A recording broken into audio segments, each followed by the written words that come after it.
సరే, హైడ్రా విషయంలో సిపిఐ నారాయణ గారు తెలంగాణ రాష్ట్ర ముఖ్యమంత్రి రేవంత్ రెడ్డి గారిని మెచ్చుకుంటూనే, రేవంత్ రెడ్డి నువ్వు పులి మీద స్వారీ చేస్తున్నావు, ఏమాత్రం వెనకంజ వేసినా ఆ పులికే బలి కావాల్సి ఉంటది, ఇలాగే ముందుకు తీసుకువెళ్ళు అంటూ చురుకలు పెడుతూ మెచ్చుకున్నాడు. సో దీనిపై మీరేమంటారు?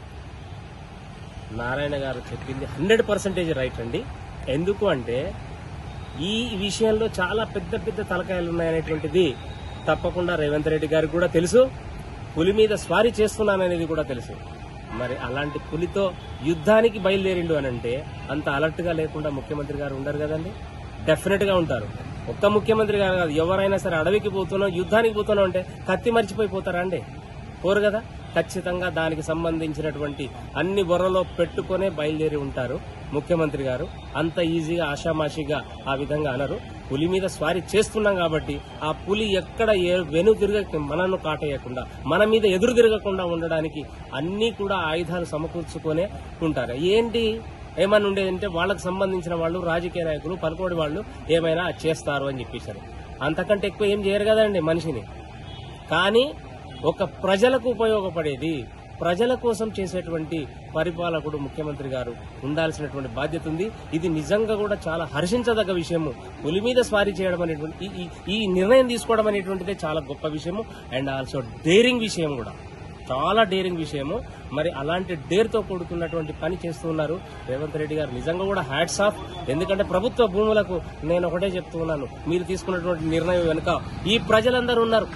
ఎవరైతే నష్టపోతున్నారో వాళ్ళందరూ ఉన్నారు.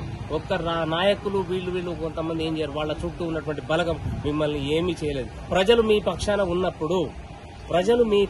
ఉన్నప్పుడు మీరు ఖచ్చితంగా సక్సెస్ నే వెళ్తారు.